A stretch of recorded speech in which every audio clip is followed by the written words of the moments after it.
Quelle dernière défaite 3-1 du Paris Saint-Germain à domicile face à Toulouse. Dernière de Kylian, dernière de Navas, dernier match de la saison au Parc des Princes. Il y a pas mal de choses à dire en vrai.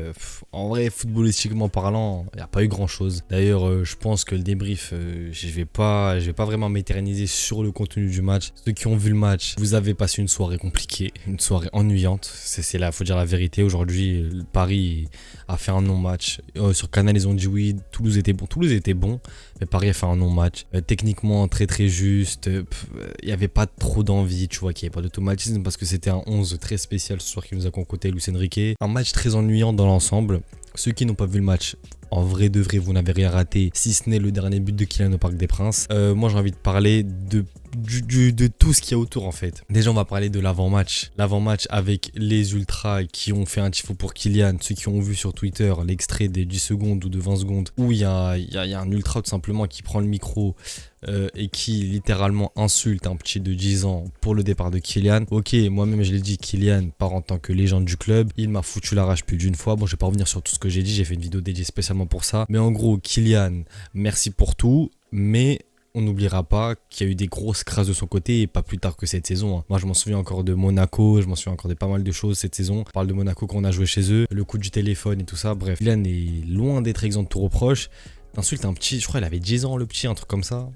Enfin, c'est ce qu'il y avait écrit sur Twitter. Déjà, les Ultras, pour moi, aujourd'hui, ils ont fait un match en termes d'ambiance, rien à dire. Et je respecte les Ultras. Quand je vais au parc, Dieu merci qu'ils sont là. Mais par rapport à Kylian, et je sais que c'est pas tous les Ultras qui sont dans le lot, qu'il y en a beaucoup qui n'ont pas été d'accord avec ce qui s'est passé. Mais là, les frères, le tifo, pareil, je trouve que c'est abusé. T'avais des mecs comme Verratti, des mecs comme Di Maria. D'ailleurs, Di Maria, j'étais au parc le jour de sa dernière. Il n'y a pas eu de tifo. Bon, il y a eu le club qui a fait une belle cérémonie. Il n'y avait rien des Ultras. Sincèrement, pour moi, il y a eu trop de... Ils ont trop enjolivé le départ de Kylian pour rien. Mais j'ai pas envie de monopoliser la vidéo que autour de lui. Ça y est, je suis fatigué. Dieu merci, il va au Real Madrid. Je lui souhaite tout le bonheur du monde et je suis sincère et je pense qu'il va réussir là-bas.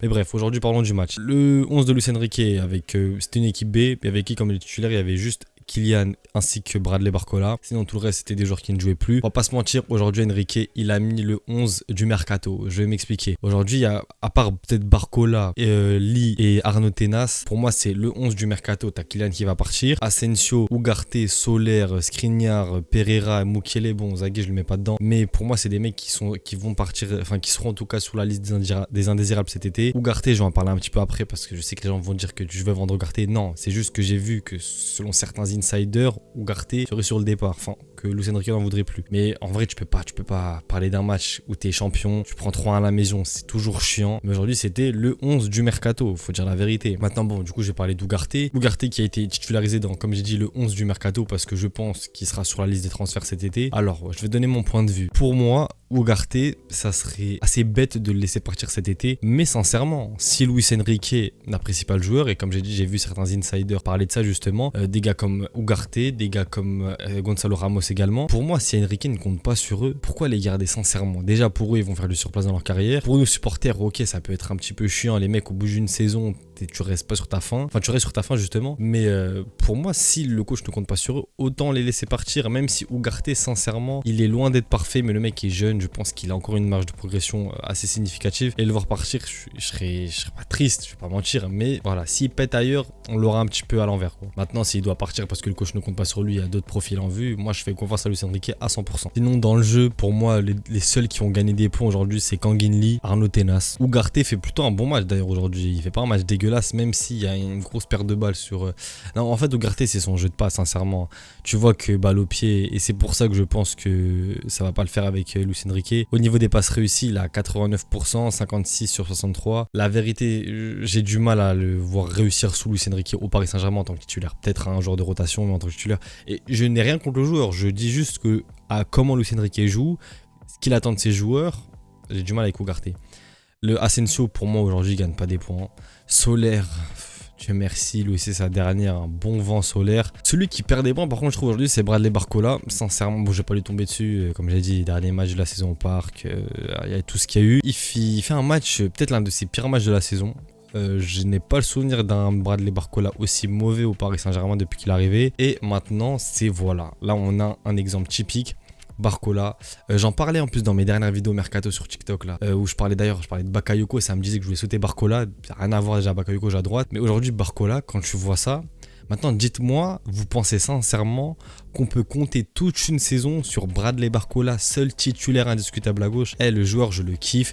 J'ai été l'un de ses premiers défenseurs quand fallait le faire en début de saison, avec l'histoire du Bambi, machin chouette. Mais les frères, le mec a 21 ans, 22 ans, on peut pas compter que sur lui. Ça n'existe pas dans aucun club au monde, enfin les clubs qui visent le top, t'as pas de concurrence à chaque poste. Pour moi, c'est limite. Regarde, à City, il y a deux titulaires pour un poste, des fois trois. Voilà, aujourd'hui, et je tire pas une conclusion sur toute sa saison, mais on voit clairement que Barcola a besoin d'une concurrence. Même pour lui, ça va l'aider à s'améliorer. Mais le problème avec la commu parisienne, c'est qu'on est trop, je sais pas comment dire, on est trop enfermé dans non, on a notre 11 titulaire, on veut personne d'autre qui vienne éditer. Les frères, ça marche pas comme ça. On a besoin de titulaires, deux titulaires par poste limite. Et après, c'est à eux d'être bons sur le terrain. Je sais pas pourquoi à Paris, je le vois sur les vidéos mercato, hein, dès que tu parles de nouveaux joueurs qui arrivent, non mais on a un tel, non on a un tel. Frère, ça marche pas comme ça. Va demander au Real s'ils veulent pas recruter Florent Wirtz alors qu'ils ont un milieu de terrain de fou déjà. Ils ont Bellingham, ils ont Tchouaméni, ils ont tout ce que tu veux, frérot. Ça marche pas comme ça le football. Sincèrement, celui aussi qui a énormément perdu de points aujourd'hui, d'ailleurs pareil, hein, je pense que ça va partir l'été prochain, c'est Mukiele.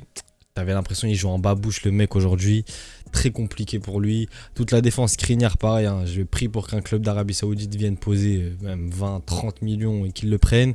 Danilo Pereira, je pense qu'aussi on est sur la fin avec lui, parce que pareil, hein, tu vois que balle au pied c'est beaucoup trop limité et ça passe pas avec Luis Enrique.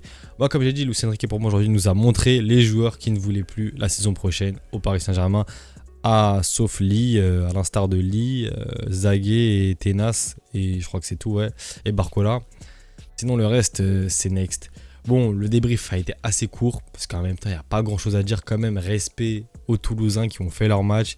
J'ai bien aimé le mec qui a mis son coup franc de fou, Lagbo, il s'appelle, j'espère que j'écorche pas son nom, il a fait un méchant match. J'ai bien aimé ce qu'il a proposé. Voilà, je pense que j'ai fait le tour. On s'attrape du coup pour le prochain débrief qui est, je vous dis ça tout de suite parce que j'ai pas vu les matchs, qui est PSG Metz. Non, PSG Nice, ensuite PSG Metz, ensuite Lyon Paris Saint-Germain en Coupe de France finale. Celle-là, on n'a pas le droit de la perdre. Déjà aujourd'hui, on perd à domicile, c'est jamais cool de perdre à domicile, mais bon, ça arrive. D'ailleurs, branchez-vous d'ici peut-être soit la semaine prochaine, soit la semaine d'après. Mon mercato idéal pour le Paris Saint-Germain cet été, réaliste bien sûr, mais idéal parce que, en vrai, sincèrement, je vous spoil un petit peu. Bon, il y aura 2-3 joueurs dont les noms ressortent actuellement parce que je pense qu'il y a des bonnes pistes, mais je vais essayer de faire un mercato sans reprendre les noms qui sortent par les médias, par les insiders et tout. Sinon, en soi, j'apporte rien de plus. En vrai de vrai, va sur Twitter, tape Mercato PSG, tu verras le mercato idéal. Et d'ailleurs, je vais même pas tirer sur des gens, mais j'ai vu pas mal de vidéos sur YouTube et quoi, où c'est des mercato Twitter en fait. Les gens reprennent exactement les joueurs qu'il y a sur Twitter.